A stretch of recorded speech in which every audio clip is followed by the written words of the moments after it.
Magandang araw mga idol. Kamakailan lang ibinida sa Pilipinas ang bagong Yamaha PG-1 na talaga namang nagpapawaw sa karamihan dahil sa kanyang kagandahan. Pero alam nyo ba mga idol, may isa pang motorsiklo na matagal na nating hinihintay dito sa ating bansa, ang 𝗙cie𝗹𝗹𝗙𝗲 ABS. Isa itong legendary classic motorcycle na mula pa noong 1960s. Ang original design at forma nito mga idol ay talagang nakakakabilib at nakakaka-proud. Ito'y isang mini adventure motorcycle na minsan mo lang makikita sa kalsada. Marami ang nagsasabing pangit daw ito, pero sa totoo lang may kanya-kanya tayong panlasa pagdating sa motorsiklo. Para ito sa mga classic adventurer enthusiasts na talaga namang nagpapakilig sa kanilang puso kapag nakita nila ito.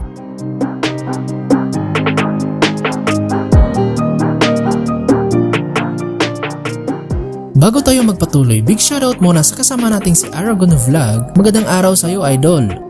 Ano-ano ba mga features at specs ng 𝗙cie𝗹𝗹𝗙𝗲? Ito ay may full LED round headlight at light, full digital round shape meter panel na talagang classic ang dating nito.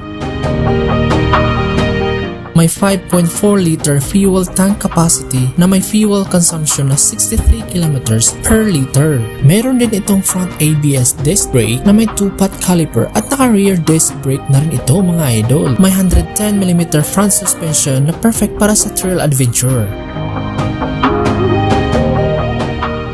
Malaki, matibay, at durable na rear carrier para sa lahat ng luggage at top box. Mayroon ding high-rise pipe at snorkel air cleaner para sa tawiran sa ilog at sa mga lugar na maraming tubig.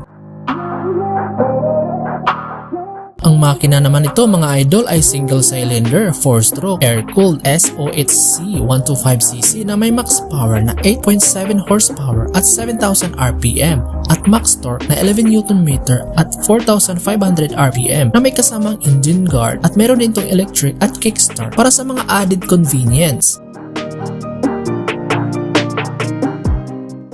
Higit sa lahat mga idol, ang presyo naman ito sa ibang bansa tulad ng Thailand ay 84,900 Thai baht na kung i-convert natin into peso ay nasa mga 132,000 Philippine peso. Sana dalhin na dito ng Honda Philippines at nang maibenta dito sa ating bansa para sa mga taong handang mag-adventure. Abangan na lang natin ang pagdating nito mga idol. Ano sa tingin nyo? Comment down below at maraming salamat sa panonood at magandang araw!